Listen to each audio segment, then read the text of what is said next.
안녕하세요. 외국어로서의 한국어 발음 교육론의 홍진선입니다.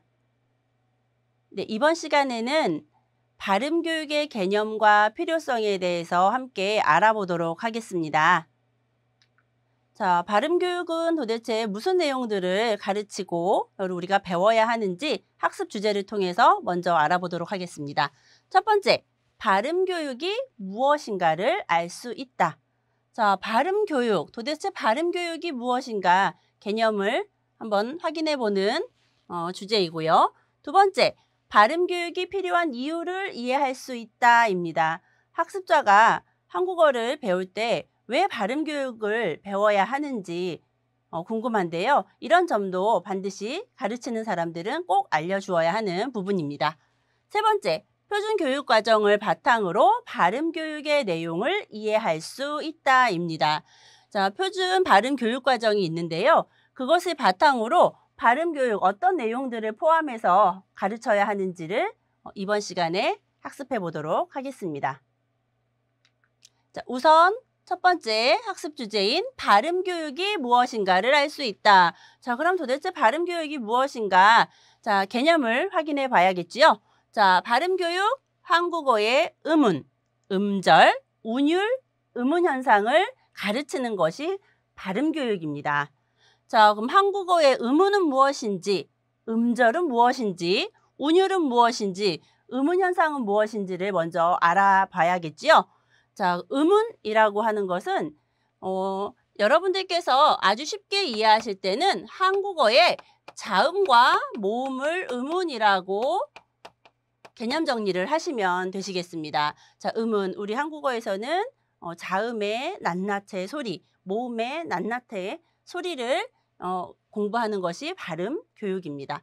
자, 두 번째, 음절입니다. 자, 음절은 한국어의 음절 구조가 어떻게 되어 있는지를 알아야 돼요. 왜냐하면 언어권마다 이 음절이 모두 다르거든요. 그래서 한국어는 초성, 중성, 종성으로 이루어져 있고 종성은 있을 수도 있고 없을 때도 있지요. 자, 이런 것들을 정확하게 알아야 발음 교육을 할 때 원활하게 잘 하실 수가 있습니다. 언어권마다 차이가 있기 때문에 차이를 밝혀서 발음 교육을 하게 되면 학습자들이 훨씬 더 발음 교육을 쉽게 이해할 수 있는 부분입니다. 자, 운율이라는 것은 다른 말로 운소라고도 하기도 하고요. 초분절음이라고도 합니다. 자, 운율이라는 게 무슨 말이냐면요. 첫 번째 음은 우리가 자음과 모음이라고 했지요. 자, 자음과 모음 이외에 어떤 의미를 구별해주는 기능을 갖고 있는 것이 있는데 이런 것들이 운율입니다. 자, 운율에는 대표적으로 어떤 것들이 있느냐면요. 한국어의 음의 길이, 그러니까 장단이죠. 눈과 눈, 하늘에서 내리는 눈과 신체의 눈. 자, 음장의 음의 길이에 따라서 의미가 변별이 됩니다. 자, 이런 것들을 학습하는 것이 운율입니다. 자, 음운 현상이라는 것은 비슷한 말로 음운 규칙이라고 하는데요. 자, 어떤 환경에서 어떤 소리로 바뀌는지, 대치가 일어나는지, 아니면 변화가 되는지, 아니면 탈락이 되는지 이런 것들을 학습하는 것이 음운 현상입니다. 자, 이렇게 음운, 음절, 운율, 음운 현상들을 총망라해서 가르치는 것을 발음 교육이라고 합니다. 그래서 발음 교육을 하는 교수자는, 가르치는 사람은 한국어의 음운에 대한 개념도 정확하게 알고 있어야 하고요. 음절의 구조도 정확하게 알고 있어야 합니다. 또한 한국어가 다른 언어와 달리 어떤 운율적 특징을 갖고 있는지도 함께 지식을 갖고 있어야 하고요. 자, 이 음운 현상 같은 경우는 굉장히 중요해요. 한국어의 굉장히 특징 중에 하나이기도 한데 이런 것들도 잘 알아두어야 발음을 잘 가르칠 수가 있습니다.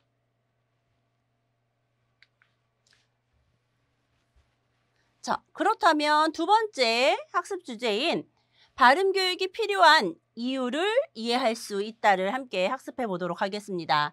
자, 발음 교육 왜 필요할까요? 우리 발음 교육은 음운도 가르쳐야 하고 음절 구조도 가르쳐야 하고 운율, 초분절음, 도 가르쳐야 하고 의문 형상도 가르쳐야 한다고 했습니다. 자, 그럼 도대체 이런 발음 도대체 왜 가르쳐야 합니까? 자, 이런 궁금증이 많지요. 자, 첫 번째 함께 보시겠습니다. 발음 교육의 목표. 자, 발음 교육의 목표 두 가지가 있습니다. 발음이 명료해야 하고 의사소통이 가능해야 해야 한다라는 점이 있는데요. 자, 발음 교육. 학습자의 학습 목적에 따라서 발음 교육은 차이가 분명히 있습니다.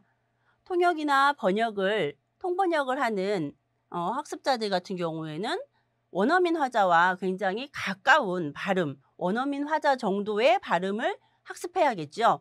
자, 그런데 그런 점은 아니고 대학에 입학하고 싶어요 라는 학문 목적이라든지 아니면 취업을 목적으로 하는 사람들, 아니면 저는 그냥 한국 문화가 너무 좋고 한국어가 너무 마음에 들어서 공부해요 라고 하는 다양한 학습자들이 있습니다. 그런 학습자들에게 발음 교육을 할 때 모두 다 똑같이 원어민처럼 정확한 음가를 가르쳐야 할까요? 정확한 억양을 가르쳐야 할까요? 그건 좀 아닌 것 같지요? 네.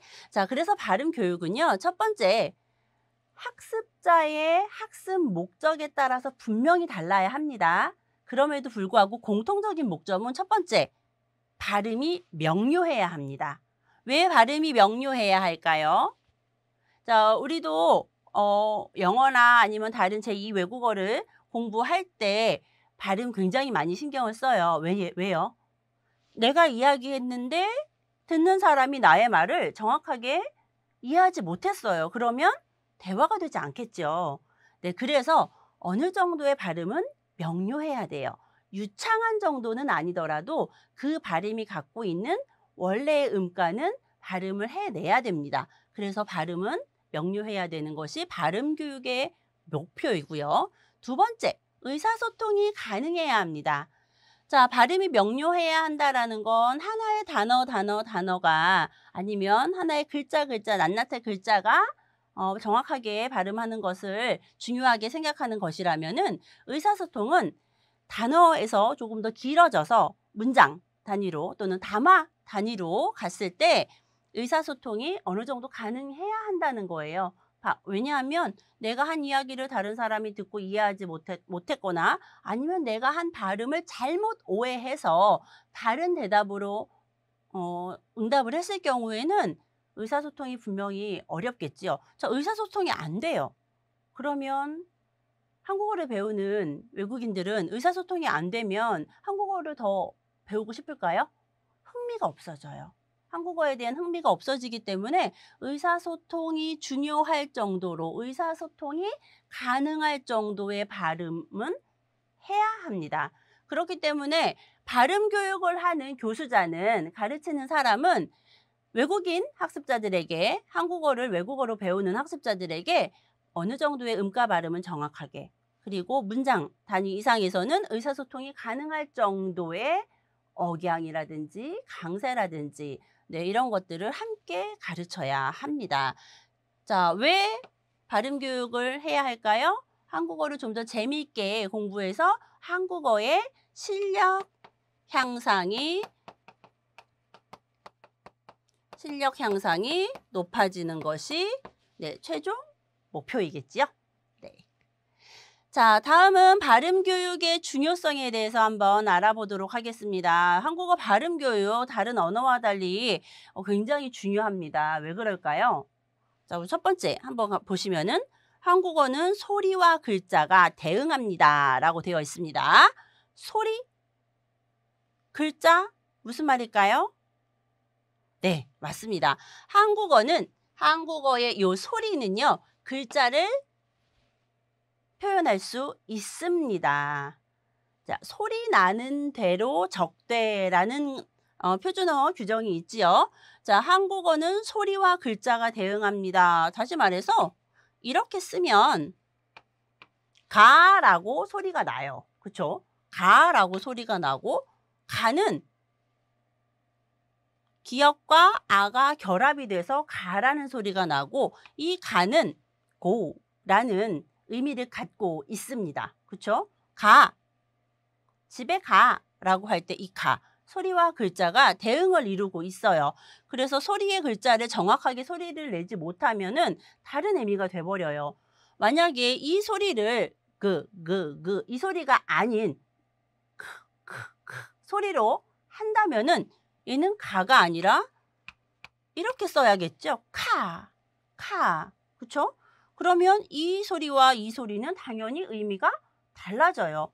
왜? 한국어의 자음은 의미의 변별을 갖고 있습니다. 그렇기 때문에 정확하게 발음을 가르쳐 줘야 돼요. 그렇지 못하면 다른 발음이 되고 다른 의미가 되기 때문입니다.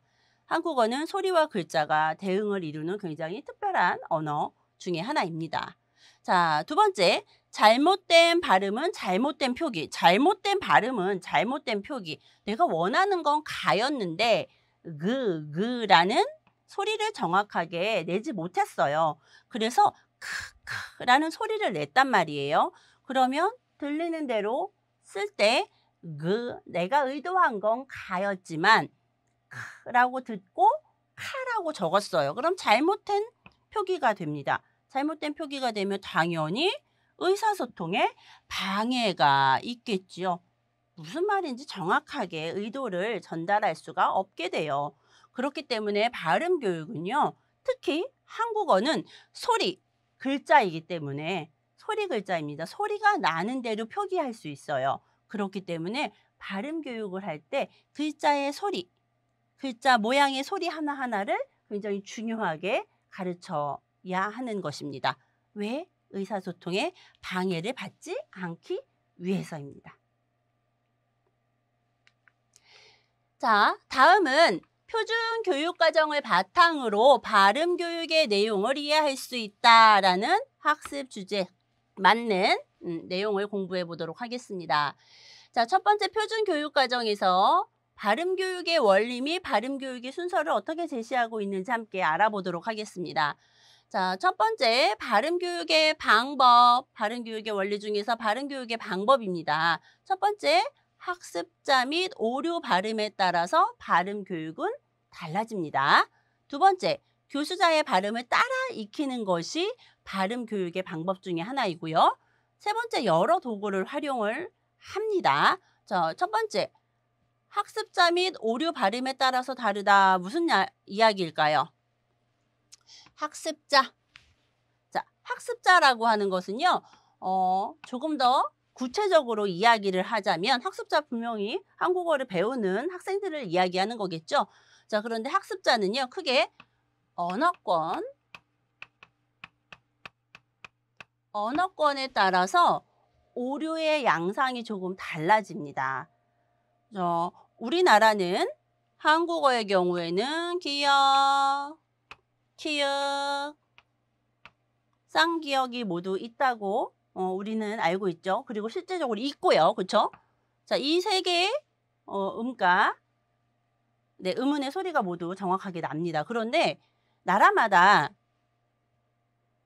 라는 격음이 없는 나라도 있고요. 이런 소리가 나는 경음이 없는 나라도 있어요. 그러면 자기 나라에 이러한 글자가 소리가 없다면 당연히 못하겠죠. 네, 맞아요. 그래서 언어권마다 소리가 있고 소리가 없고 있는 것을 교수자가 미리 알고 있다면은 학습자의 오류를 발음할 때, 발음 규정을 해줄 때 훨씬 더 수월하겠죠. 그래서 학습자 및 오류 발음에 따라서 발음 교육 과정은 달라요. 자, 만약에 크라는 이런 소리를 못 내요.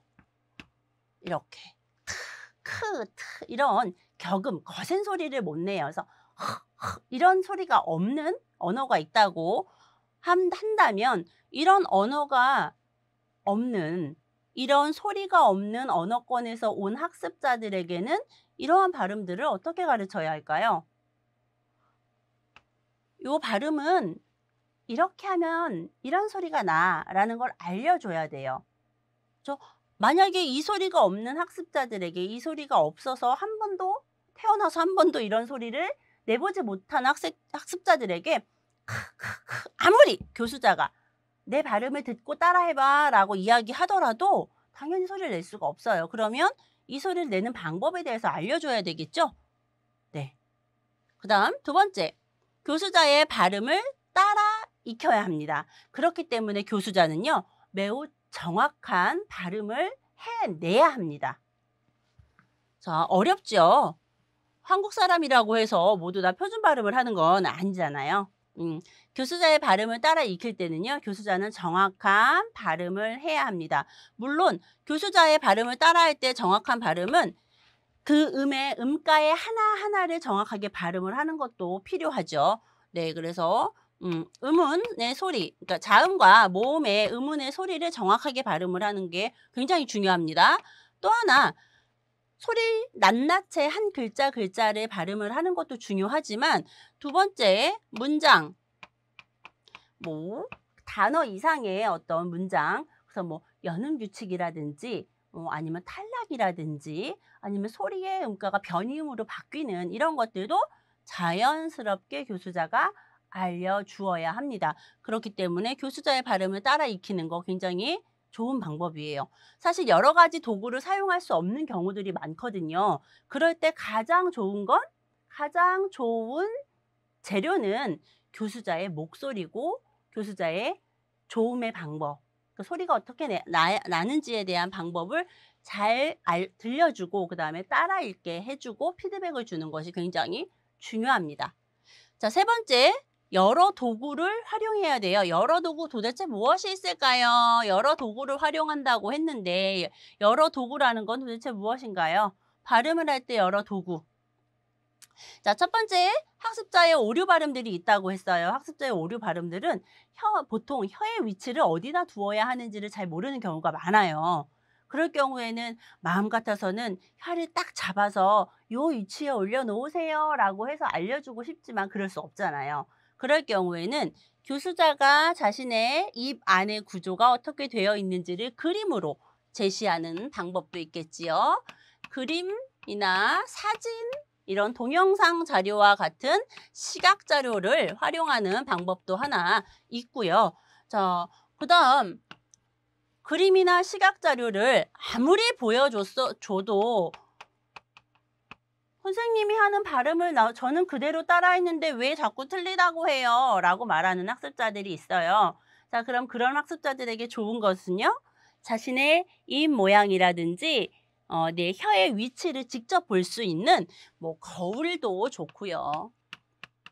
요즘은 휴대전화가 워낙에 잘 발달되어 있죠. 그래서 이제 휴대전화 카메라 기능으로 자신의 입모양을 좀 적절하게 볼 수 있게 하는 이런 것들도 있습니다. 자, 그럼에도 불구하고 그림도 시각자료도 보여줬고 거울로 자신의 입모양도 확인을 했습니다. 그럼에도 불구하고 혀의 위치를 정확하게 놓지 못하는 경우들이 있어요. 자, 그래서 이런 고민들을 많은 학자분들이 하셨거든요. 그래서 제안한 방법들이 뭐가 있냐면요, 막대 사탕이 있습니다. 꼭 사탕이 아니어도 괜찮아요. 여러분들 치과에 가면은 아 할 때 혀를 이렇게 내리기 위해서 쓰는 작은 동그란 스틱이 있죠. 막대기. 자, 이 막대기로 혀의 위치를 고정해서 알려주는 방법들도 있습니다. 그래서 이런 여러 다양한 도구를 활용해서 학습자가 일으키는 오류 발음을 교정해주고 피드백해주는 것이 이 발음 교육의 원리입니다. 자, 그러면 발음 교육의 내용을 넘어서서 발음 교육 도대체 어떤 내용들로 이루어져 있는지 한번 알아보도록 하겠습니다. 발음 교육의 원리 첫 번째, 이해 가능한 발음입니다. 이해 가능한 발음. 아까도 이야기했지만 청자가 들었을 때 저런 발음을 하는구나. 아, 저 이야기를 하려고 했구나 라는 정도의 발음이었으면 인정이라고 하는 겁니다. 두 번째, 발음 규칙, 음운 현상. 이 중에서도요, 빈번하게 굉장히 자주 일어나는 규칙이어야지 한국어의 음운 현상, 발음 규칙을 모두 알려줄 필요는 없습니다. 빈도수가 굉장히 높은 발음 규칙을 대체적으로 제시해 주고요. 그리고 이런 발음 규칙을 제시해 줄 때 학습자가 익숙한 단어로 알려주는 것이 훨씬 이해하기가 쉽습니다. 세 번째, 유의미한 맥락의 발음입니다. 교실 언어에서는 뭐 칠판, 지우개, 분필, 공책, 책상 이런 것들 굉장히 유의미하죠. 네, 실제적으로 학습자들이 학습을 하고 많이 입 밖으로 발화를 하는 이런 어휘들이에요. 그런 어휘들을 중점적으로 해서 대화를 구성해내게끔 하는 것이 발음교육의 원리 중에 하나입니다. 자, 네 번째, 의사소통 목적과 관계된 발음입니다. 다시 말해서 대화를 할 때 불필요한 발음까지는 가르칠 필요가 없다는 거죠. 네. 그 다음 다섯 번째, 이거 매우 중요합니다. 잘 가르쳐줬어요. 이해 가능한 발음을 하도록 연습도 시켰고 발음 규칙도 설명을 해줬고 유의미한 맥락의 발음도 해줬고 의사소통 목적에 관계된, 그러니까 다시 말해서 교실 밖으로 나가서 사용할 수 있는 그러한 발음들을 잘 알려줬어요.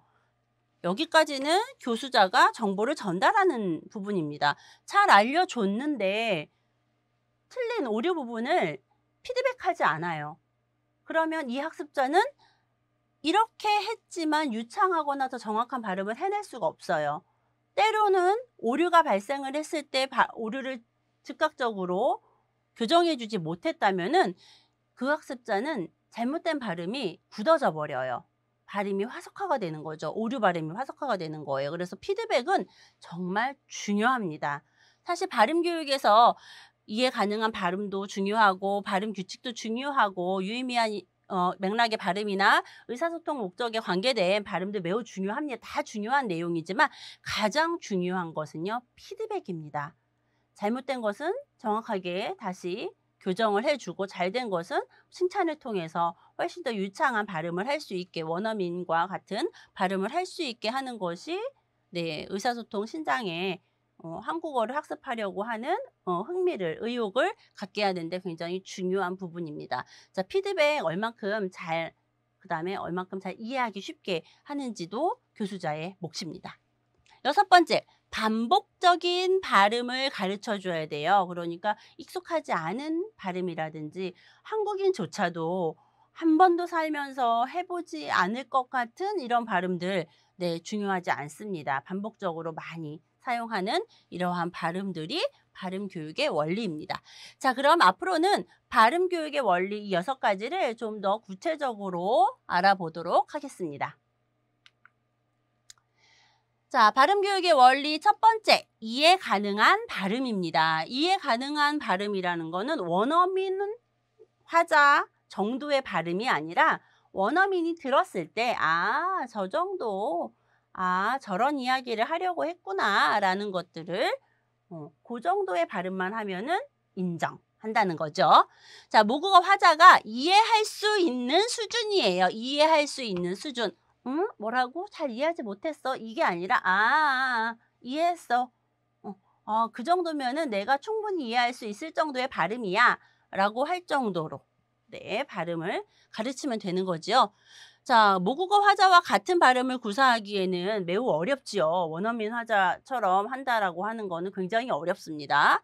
자, 그러나 이해 가능한 발음이면 목표를 달성했다라고 인정해 주자는 거죠. 발음 교육의 원리의 첫 번째, 이해 가능한 발음이라는 것은 모국어 화자가 이해할 수 있을 정도의 발음을 했다면 잘 배웠어 라고 인정해 주자는 거예요. 이해하셨죠?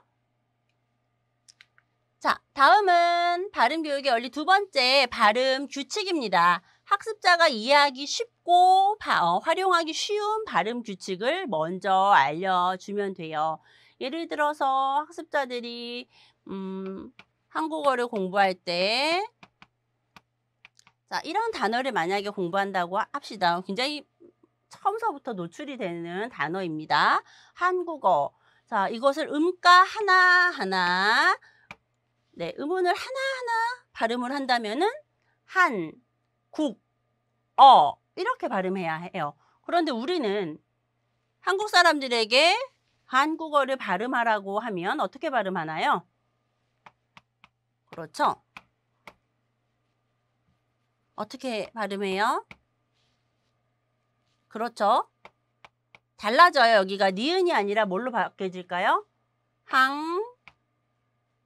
여기 기억은 없어요. 그리고 이렇게 발음이 되죠. 자, 여기서는 첫 번째 뭐가 되는 거죠?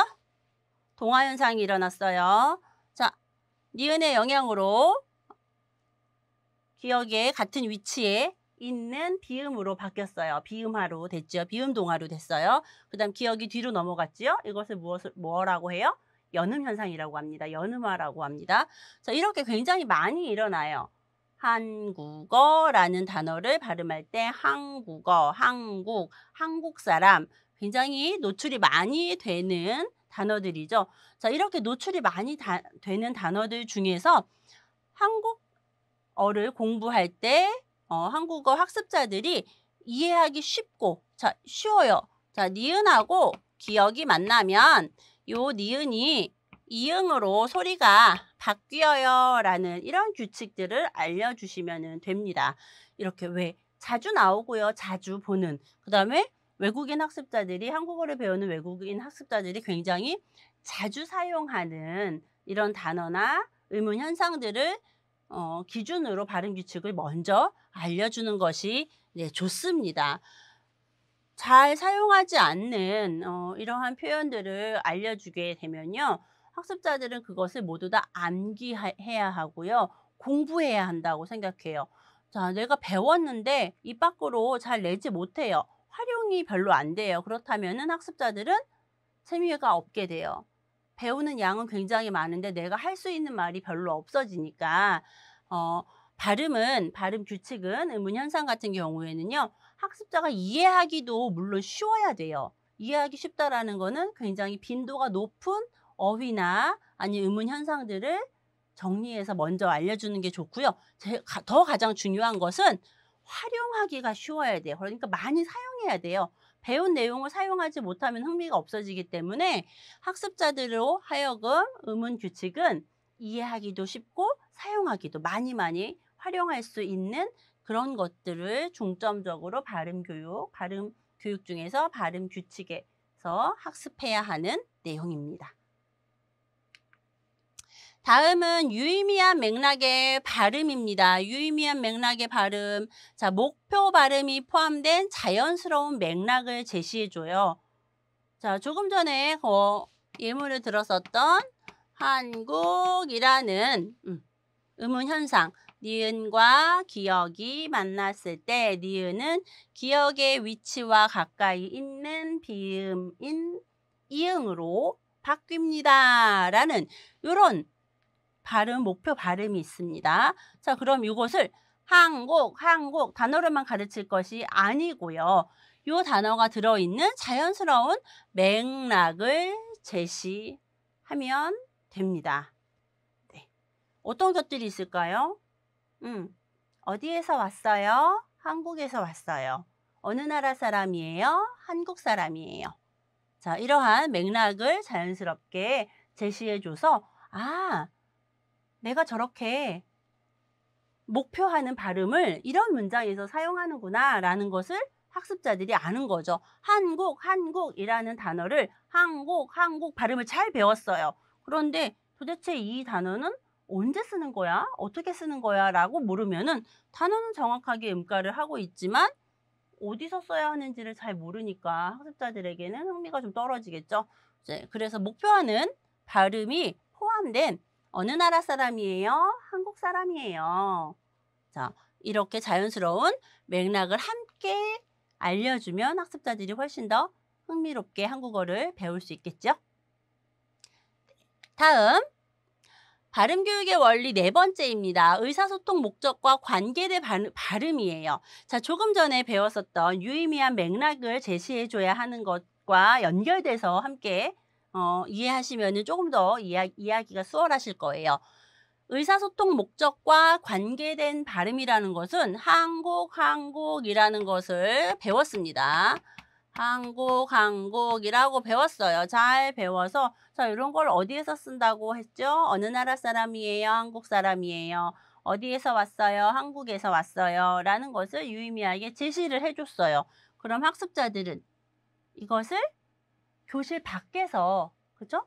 교실 밖에서 사용해 봐야겠지요. 자, 그런데 발음은 교실 밖에서 사용을 할 때 글로 써서 보여줄까요? 아니면 내가 입 밖으로 내는 게 편할까요? 그래서 말하기가 더 편해요. 그래서 발음 교육은요.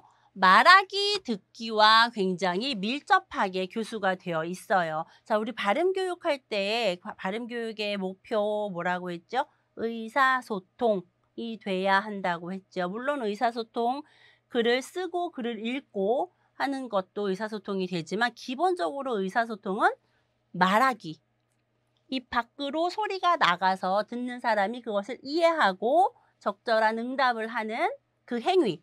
의사소통을 할 때 발음이 굉장히 중요합니다. 그래서 의사소통 목적과 관계된 발음을 해야 돼요. 자, 이런 표현들 앞에서 제시를 해줬어요. 유의미한 맥락에서 제시를 잘 해줬는데 이것을 교실 밖으로 나가서 사용할 수 있게 해줘야 되는 거죠.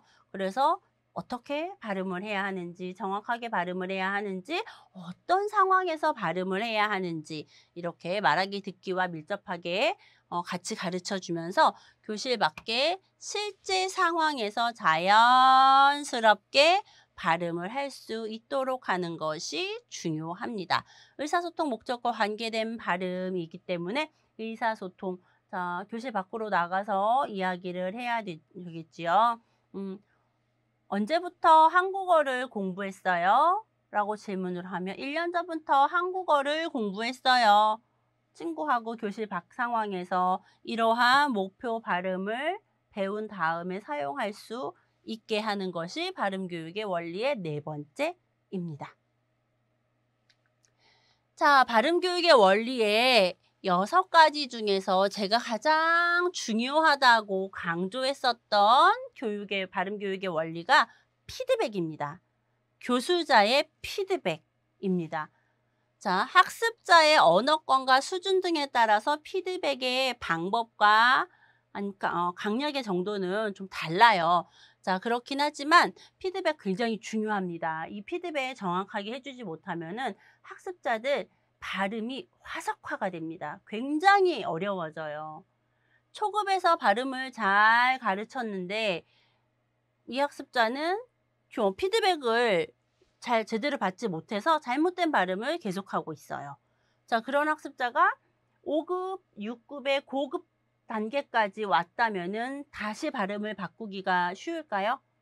네, 아주 어렵습니다. 거의 불가능하다고 봐야 돼요. 본인이 굉장히 노력을 하더라도 이 발음을 처음에 잘 배우지 못하면 굉장히 어려워요. 그렇기 때문에 피드백 교수자, 특히 발음을 가르치는 교수자는 이 피드백 정확하게, 그다음에 적절한 시기에 꼭 해주셔야 합니다. 자, 학습자의 언어권과 수준에 따른 피드백이 있다고 했어요. 자, 학습자의 언어권 수준 왜 다를까요? 자, 우선 언어권, 그 발음이 있는 언어권도 있고 그렇지 않은 언어권도 있겠죠. 아까 제가 말씀을 드렸어요. 경음이 없는 언어권도 있고요. 격음이 없는 언어권도 있어요. 때로는요. 음절 구조에서 종성, 우리나라의 종성, 그러니까 받침 발음이 없는 언어권도 있어요. 그러다 보니까 받침을 이렇게 폐쇄시켜야 되거든요. 파열시키지 않고 이렇게 터뜨리지 않고 딱 멈춰야 돼요. 예를 들어서 한국 이렇게 해야 되는데 한국 이렇게 뒤를 자꾸 받침을 파열하는 이런 언어들도 있단 말이에요.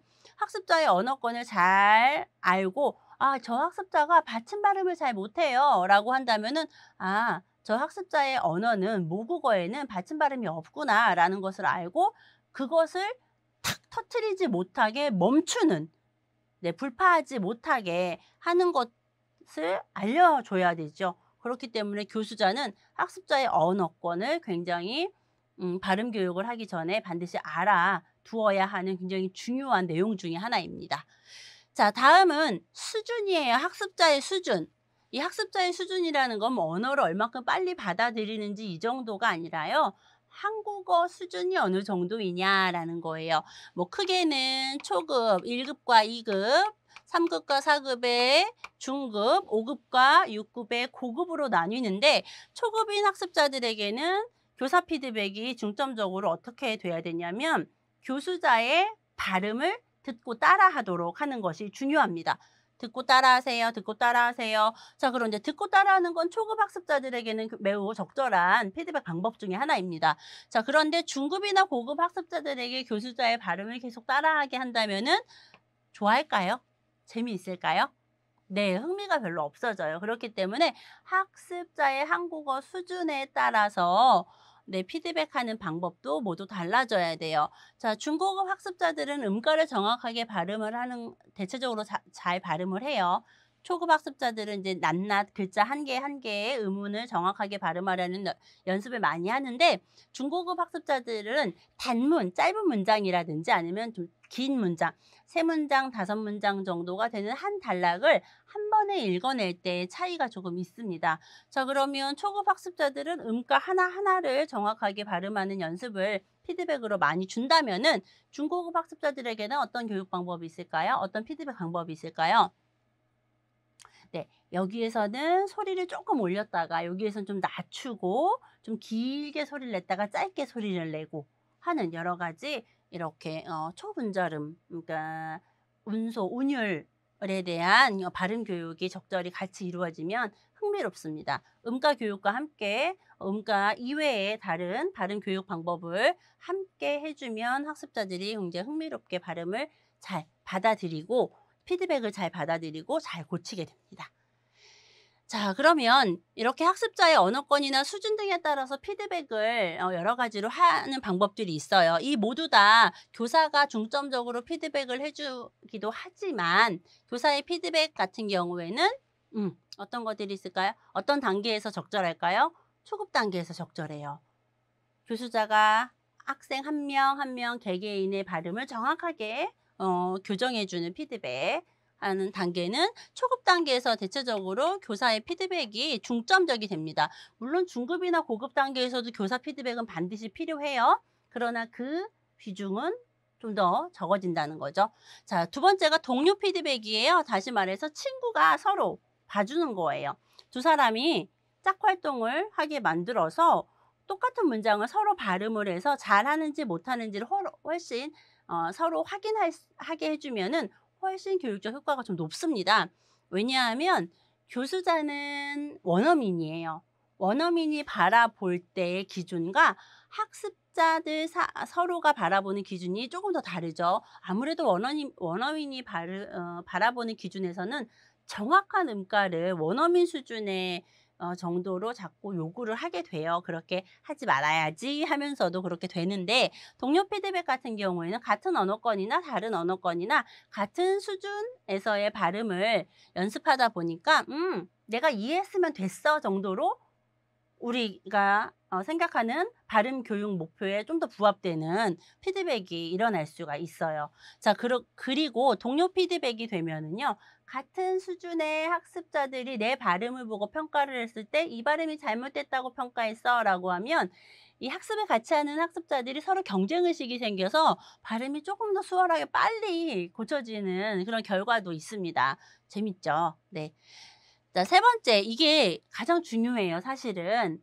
스스로 자기의 잘못된 부분을 확인하고 그다음에 교정하는 것이 굉장히 중요한데 그만큼 어렵습니다, 학습자들이. 왜냐하면 자신한테는 좀 관대한 부분이 있거든요.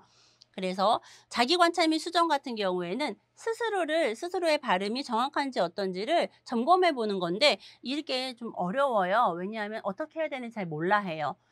그래서 제가 제안하는 방법들은 자신의 모습을 동영상으로 촬영을 해서 다시 한번 들어봐라. 네, 그래서 단순 녹음만 하게 되면 소리를 듣게 되잖아요. 근데 발음은 여러분들도 이제 앞으로 공부를 하시면 아시겠지만 입술 모양이나 혀의 위치에 따라서 발음이 전부 달라져요. 그렇기 때문에 자기 관찰 및 수정을 할 때 저는 카메라로 동영상을 좀 촬영하게 해줘요. 카메라로 동영상을 촬영을 해서 자신의 입모양이 어떤지, 혀의 위치가 어떤지를 좀 더 구체적으로 하게 하는 방법들이 있습니다. 오히려 이런 경우는 고급 학습자들에게 훨씬 동기부여가 되는 피드백 방법 중에 하나입니다. 자기 관찰을 할 때는 촬영을 할 때 멀리서 나의 얼굴 전체가 나오기보다는 입 주변에 입술 모양이라든지 혀의 위치가 잘 보이게 가깝게 촬영을 하도록 제가 많은 이야기를 해주는데요. 오히려 고급 학습자들에게는 결과적으로 굉장히 효과가 굉장히 높고요. 교사 피드백은 초급 단계 학습자들에게 좀 더 적절한 것 같습니다. 동료 피드백 같은 경우에는 중급 단계 학습자들이 훨씬 더 좋아해요. 선생님한테 일일이 하나하나 지적받는 것은 조금 마음 아프고 혼자서 하기에는 나의 발음이 어떤 게 잘못됐는지 정확하게 모르는 이런 학습자들에게는 서로 같은 수준에 있는 학습 수준에 있는 친구들이 서로 피드백을 해주는 게 굉장히 교육적 효과가 좋은 피드백 방법 중에 하나였습니다. 네. 자, 마지막입니다. 발음 교육의 원리. 자, 많은 교육 현장과 많은 발음 교육을 하시는 선생님들께서 간과하시는 부분이 마지막 6번째 발음 교육의 원리예요. 반복적이고 지속적인 발음 지도 굉장히 중요한데요.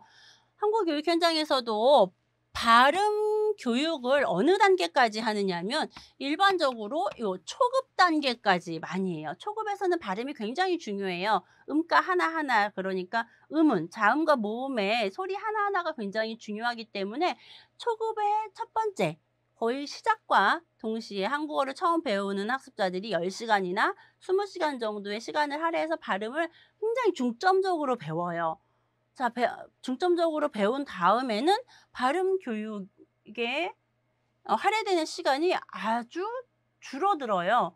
그러다 보니까 학습자들이 처음 한국어를 배우기 시작해서 20시간, 최대 20시간까지 발음을 정확하게 배우지 못하면, 이때 발음을 완전히 학습하지 못하면 2급, 3급, 4급, 5급, 6급에 갈 때까지 발음을 그 정도로 배우는 시간이 없어지게 돼요. 그러다 보니까 잘못된 발음이 계속 굳어지고 결국에는 화석화가 돼서 다시 발음을 고칠 수 없는 이런 상황이 돼버리거든요. 그래서 발음 교육의 6번째, 표준 교육 과정에서 발음 교육의 6번째는 반복적이고 지속적인 발음이 필요하다라고 제시해주고 있습니다. 그래서 초급이나 고급까지, 초급에서만 한국어 발음을 하는 것이 아니라 고급까지 계속 발음 지도를 해야 합니다. 물론 발음을 지도할 때 교육 방법은 반드시 달라져야 하겠죠. 초급에서 가르치는 것처럼 교수자가 계속 피드백을 하고 음가 하나하나에 대한 음, 어, 정확성을 요구하는 이런 발음보다는 고급까지 가면은 다양한 뭐 억양이라든지 음의 장단이라든지 소리의 높낮이라든지 이런 것들을 함께 가르치면서 이렇게 나선형으로 앞에 있는 전 단계에서 배운 내용을 다시 한번 점검하면서 조금 더 많은 발음, 조금 더 새로운 발음 정보를 알려주고, 이렇게 단계가 높아질수록 나선형으로 이렇게 발음 교육이 이루어져야 하는 것이 발음 교육의 6번째 원리의 기준이었습니다. 굉장히 중요한데요. 많은 교육 현장에서 이런 부분이 조금 간과되고 있는 부분들이 있습니다. 여러 선생님들께서 현장에 나가셔서 발음 교육을 하시게 된다면은 발음 교육은 지금서부터 발음 교육을 시작하겠습니다 라고 하실 필요는 없어요. 학습자가 대화를 하거나 읽기를 했을 때 발음이 잘못된 경우에 그때그때 학습자 수준과 그 학습자의 언어권을 파악하셔서 적절한 피드백을 간단하게 짧게라도 해주시는 것이 중요합니다. 자, 그런 발음 교육을 언제까지? 한국어를 모두 마치는 6급 단계, 고급 단계까지 계속 지속적으로 해주시는 것이 중요합니다.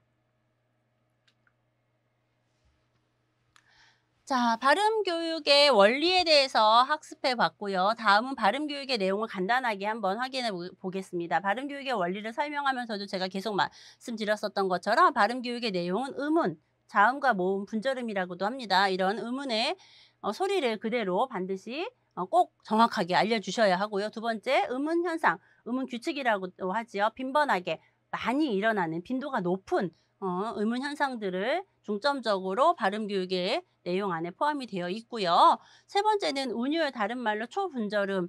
다시 말해서 음은 분절음으로 의미를 구별하는 것이 아니라, 그러니까 글자 하나하나 아니면 소리 하나하나로 의미를 구별해내는 것이 아니라요. 그 이외에 다른 것들, 뭐 억양이라든지 음의 길이라든지 강세라든지 우리나라에는 없지만 중국어나 베트남에 있는 성조, 음의 높낮이에 따라서 의미가 달라지는 이런 운율을 가르치는 것이 발음 교육의 내용입니다. 자, 발음 교육의 내용을 선생님들께서 다시 한번 학습자분들께서 다시 한번 점검해 보도록 하겠습니다. 발음 교육의 내용 첫 번째 음은 분절음입니다. 자음, 한국어의 자음은 19개가 있지요. 네. 다음 조음 위치, 다음 조음 방법, 그다음 발성 유형 이런 것들이 있습니다. 발음 교육의 내용에는 음운에서는요. 자음과 모음을 가르칩니다. 자음과 모음을 가르치고요. 자, 자음을 가르칠 때는 그 자음이 어디에서 소리가 나는지 조음 기관 안에서 다시 말해서 입안에서 어느 위치에서 소리가 나는지를 학습하게 되고요. 가르쳐야 하고요. 그다음 조음 방법 어떻게 해야 하는지, 자 어떻게 하면 소리가 나는지, 목을 좀 조여야 되는지, 아니면은 폐에서 나오는 이 공기를 어떻게 세게 해야 하는지, 자 이런 것들에 대한 내용. 그다음에 발성을 할 때 한국어의 발성 같은 경우에는 보통 폐에서 이렇게 입 밖으로 탁 내면서 내뱉으면서 나는 소리거든요. 네, 이런 것들이 있는데 어떤 언어권에서는요 이렇게 들이마시면서 소리가 나는 경우들도 있어요. 네, 그래서 이런 것들 때문에 발성 유형도 한 번쯤 점검해 주는 것이 좋습니다.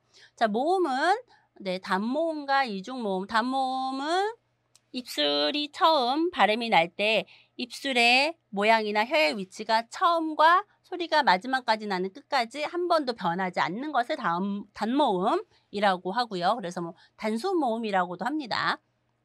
이중모음은 처음에 날 때의 입술의 모양이나 혀의 위치가 마지막 소리가 날 때의 입술의 모양과 혀의 위치가 다른 것입니다. 그러니까 바뀌는 거죠. 다시 말해서 단모음 같은 경우에는 소리가 나면 혀의 위치와 입술 모양은 소리가 처음 시작될 때와 마지막 끝날 때까지 절대 변하지 않죠. 그런데 이중 모음의 야 할 때는 처음에는 활모음, 다시 말해서 활음, 그러니까 반모음이라고 하는 이의 입술 모양과 혀의 위치가 나오다가 그 다음 아로 바뀌는 거죠. 야 이렇게 입술 모양과 혀 위치가 바뀌는 것을 이중모음이라고 합니다. 자, 발음 교육의 내용 중에서 두 번째 음운 현상입니다. 음운 현상은 말소리의 구조적 제약, 말소리가 어떻게 제약을 받고 있는지, 그래서 어떤 현상, 어떤 음운 현상에서는 뭐 대치가 일어나는지 아니면 탈락이 일어나는지 축약이 일어나는지 이런 것들에 대해서 발음 교육에서는 반드시 가르쳐 줘야 하는데요. 반드시 가르쳐 줄 때 빈도수가 높은 것을 먼저 우선해서 가르쳐 주고, 빈도수가 낮은 것은 굳이 한국어 발음 교육에서는 가르쳐 주지 않고 빼기도 합니다. 자, 단어에 대한 형태론적 지식도 굉장히 필요해요. 어떻게 구조화가 되어 있는지, 합쳐져 있는지도 함께 음운 현상에서 같이 공부하게 됩니다.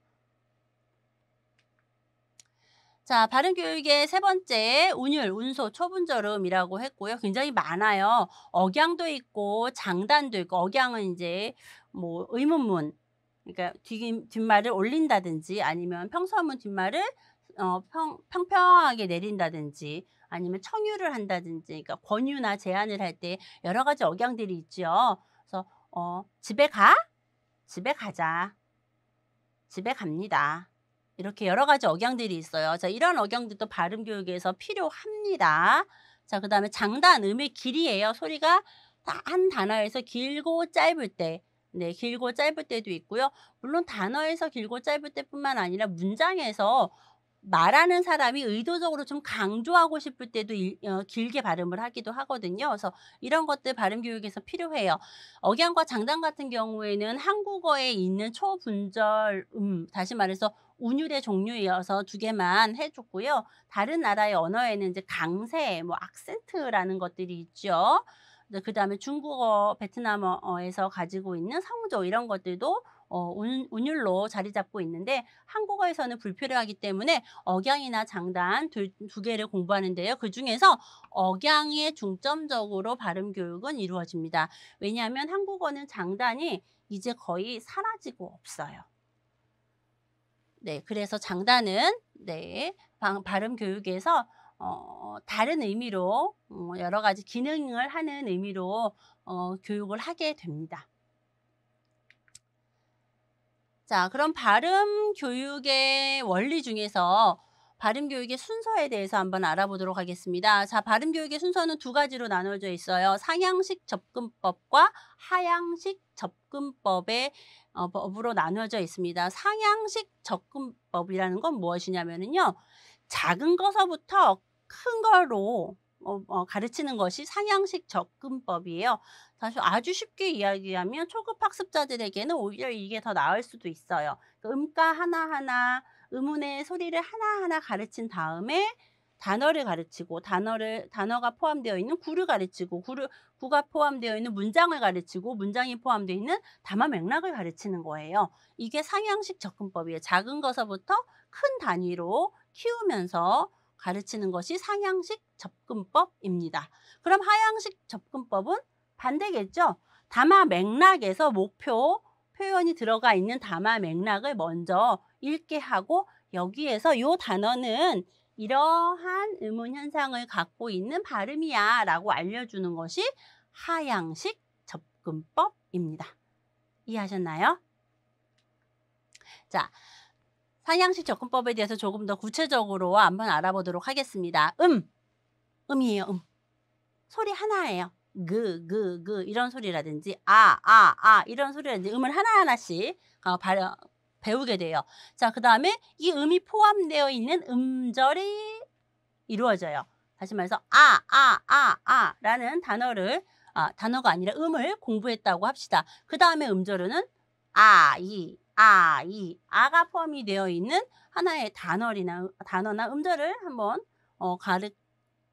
배우게 되고요. 네, 그 다음에 구나 문장은 뭐 한꺼번에 할 수도 있어요. 아기가 자요, 아이가 있어요. 이렇게 목표 문형이 들어가 있는 구나 문장을 제시해서 하나를 공부하고요. 담화에서는 아이가 뭐해요? 지금 아이가 자요처럼 아이가 자요. 이렇게 담화 맥락에서 대화까지 이끌어가는 것이 상향식 접근법입니다. 이해하셨죠? 자, 반대로 하향식 접근법은 무엇일까요? 하향식 접근법은 담화의 흐름에서 개별 소리를 공부하는 거예요.